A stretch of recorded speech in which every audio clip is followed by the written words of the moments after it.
Okay, hi guys. This is called the anti-nap trap, which is when you've been sitting for a long time, perhaps trapped under your baby, and you're just feeling a bit stuck, a bit heavy, perhaps the glutes are feeling a little bit underused. It could be that you were just sitting for a long time without being stuck under a napping child, but either way, hopefully you will feel more alive, particularly in the back body after this little flow. So let's come and lie down on our mat. Plant through the heels of both feet and then the balls of the feet as well. So there's a grounding through the 4 points of both feet, and then just rock the pelvis forward and back slightly. Taking a couple of long deep breaths. You could take the arms out nice and wide. You could lay them down by the sides. You could even take them all the way up and overhead if you want to extend even more and start to open up through the shoulders and the upper back. Tuck the chin slightly and then just come to a neutral pelvis, so there's a tiny little space behind the lower back. Ground down even more, pushing and driving through the heels, and maybe walk the feet out slightly so that they're not wedged all the way up and underneath you. Rather, there's a little bit more space that can be allowed in the back as you start to then lift and squeeze through the glutes to come into a low bridge position here. And that might mean that you want to extend the arms even further up and overhead and wiggle a little bit to get really nice and long. And if you've got the arms nice and open, then you can let the back body just kind of melt down where it's in contact with the ground, but then squeeze and activate through the glutes to open at the hip joint here. You can even use the hands to touch those bony landmarks at the front of the pelvis and just check that they're nice and even. Check the position of the ribs, maybe just drawing them together and down, but then lifting up through the back body. So we've got activation of the glutes and we've got activation of the deep transverse abdominis. Broaden through the arms, or let them lay down flat beside you, and maybe just squeeze the shoulders slightly together and down to activate the mid-back. Just another 2 long deep breaths here, warming up through the glutes that we're just waking up. And they should start to feel like they're alive a little bit more already. And then slowly let the spine return, so placing 1 vertebra at a time all the way down to the mat, and then getting ready to drive down through the left heel as we lift the right to table. And then from there, the arms can come again out to the side or above the head. Is going to make the balance more challenging. I'm going to place my hands down beside my waist and just drive down through that left heel to lower and lift. So it's a glute bridge on one leg. It's going to fatigue the left glute more quickly. And of course there is some core work here as well, because we're holding one leg up in a tabletop position as well. So that asymmetrical position is super demanding on the deep stabilizing muscles of our axial skeleton, our core body, all the way around from the front to the sides to the back. Oh, I'm feeling it already. Let's go for another 3, 2, and 1. Drop it down, extend the right leg long, and then lift up into a glute bridge. Let's keep it there for a second and just check in. Has the pelvis changed its position? If you need to use the hands just to check. Typically what wants to happen is we want to drop the right all the way down. So let's try, when we've got the leg in extension and we're up, to keep the hips even, and then drop all the way down. Let the spine or the sacrum or the glutes touch down on the mat before we drive back up. Pretty strong. Of course, you can always return to table if it's too strong for you. That left glute is really telling me it's working now, so we're just going to do another 6 of these. Imagining that you want to plant a footprint on the roof. So that heel is driving up for another 2 and 1. Hey, yep, let's come down and just, maybe draw some circles with that left hip, or maybe a little bit of a figure 4 stretch to open up through the left glute a tiny bit before we come and do those on the other side.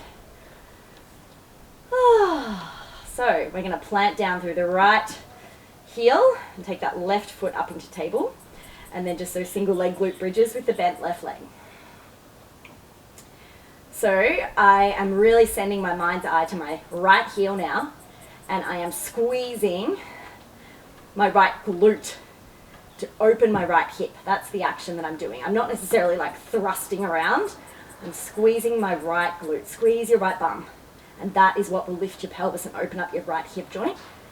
And keep your left leg as stable as you can. It's pretty strong for 3, 2, and 1. Lower down, extend the left leg. Might be quite strong even just to open up the back of the left leg like this, so you can always keep a little bend as well in an extended leg.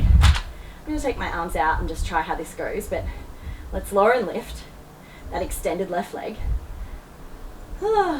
Feeling through the right glute. For another 6. Planting that left heel up on the roof. 3, 2, and 1. Lower down, open up through that right hip joint, maybe some butterfly pose or a tick-tock with the knees or a little bit of a figure 4. Hey, so good. And then let's flip over to a quadruped position now. So again, still working with strengthening the glutes by opening and closing the hip joint. Okay, so we'll come into a quadruped, tiny bend in the elbows, broad through the collarbones, a little bit of a squeeze of the scapula together and down, long back of neck, slight tuck of the chin, lift the rib cage slightly away from the ground, and the pelvis is in neutral, so not overly arched and not overly flexed under. Okay, ground down through the left knee and the 2 palms as you raise the right knee. And let's bring that knee into the chest, squeeze it in and under, and that might mean a little bit of flexion, but try and keep the collarbones nice and broad and the scapula squeezed together and down. And then let's flex the foot and see if you can come into the same shape that we did where it's in the tabletop. It's like a little donkey kick starting point. So we could lift and lift and lift from here, but we're just going to start there.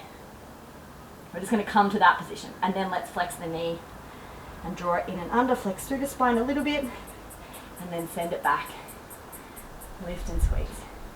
Now let's try and take any spinal movement out of it, so it's just the hip and glute that is bringing knee into deep flexion, squeezing under, and then sending it all the way back for another 3, 2, and 1. And then let's come to neutral. Okay, that's now we're going to open the right hip out to the side. You can have the foot pointed or flexed. I think I'm going to go with flexed. Kind of feels nice to point to bring in though. Anyway, you do you. The point is that it's coming from the side of the right glute, this action. 3, keeping the pelvis nice and neutral. 2, and 1. And then let's draw the knee into the chest, out to the side, back behind us. Some big circles through the whole range of motion of the hip joint. 2, and 1. And then we'll reverse. And the trick is, of course, to not kind of lunge or lean too much off to one side here. So it can be helpful to take the hands a little bit wider and press down evenly through both hands to stabilize us so that it's just the circle in the hip joint, not a big full-on cat-cow, Beyonce kind of movement through the core and the thoracic. Okay, let's do all that on the left side. Okay, I am quite out of breath today. I hope you are experiencing that at Solidarity as opposed to me sounding a bit puffy. Okay, let's... Oh yeah, that's all right. Okay, let's take the left knee in and under, and maybe you want to do a little bit of spinal flexion here just to orient to that movement. It's like a cat-cow type movement. And then send it back, broaden through the collarbone, squeeze the knee back together, and squeeze from the left glute to take it up. And you can flex the foot if you want. Squeeze it under, send it back, just opening and closing the hip joint. And then when you feel oriented to that, start to take any movement out of the upper body, out of it, so that it's just a really just integrity in the hip joint is what's doing this movement, nothing else through the rest of the spine. 3, 2, and 1. And then let's take that knee out to the left, and it doesn't need to come all the way horizontal. You can take the hands a little bit wider if you're noticing that you're wanting to sway all the way over to the right to get more range in the opening. Try and resist that and bring the weight more into the center of the 2 hands. Lower and lift out to the left using the outside of that left glute. 3, 2, and 1. And then we'll take the knee in, out, and around. It's like you've got a piece of chalk on your kneecap and you're wanting to draw this beautiful, nice, even circle. 2, and of course, what's actually happening here is we're creating range and lubrication in the hip joint, but we're also creating strength and stability through the core because it needs to contract and work to not move so that we isolate the movement to the hip joint. So you should feel a little bit of contraction through the lower belly, awareness there, and that's what's creating the range in the hip joint. Okay, we'll send that all the way back. If you feel like a bit of a down dog, I'm going to lift up and just little bend in the elbows, easy pedal side to side, just to release the effort of that, and to transition from quadruped, walking my hands all the way back to a little bit of a forward fold, and rolling all the way up to stand. And we're going to put that all together now into a bit more of a standing sequence to transition out of our practice together. So we're going to stand on the left leg. That's it. And just a slight squat here. So broaden through the collarbones, connect the ribs together and down.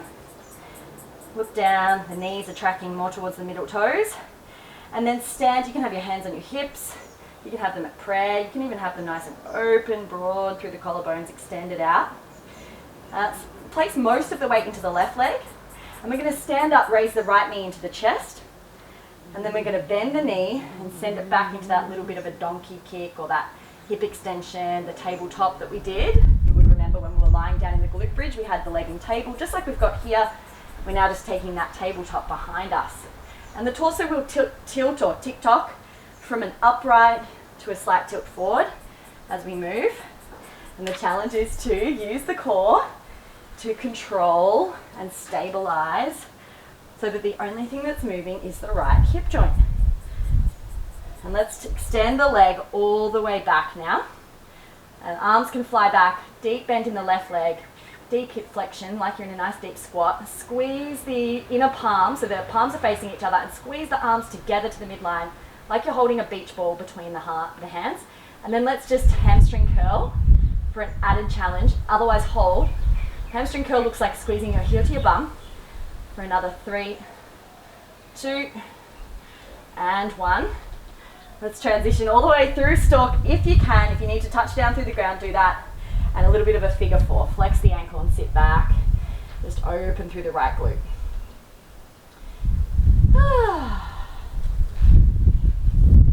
Okay. Shake that off, and we'll do that on the other side, and then we are all done. So let's come and stand. A little bit of a squat. Ground down through the heels. Drive through the right heel to lift the left leg up into stalk. And then grow tall and long as you then send that leg back behind you. Squeeze the left glute to open the left hip. And then control the transition back to stalk. Send it back. Keep the knee flexed. Tilt forward with the torso slightly so that we've got that counterbalance.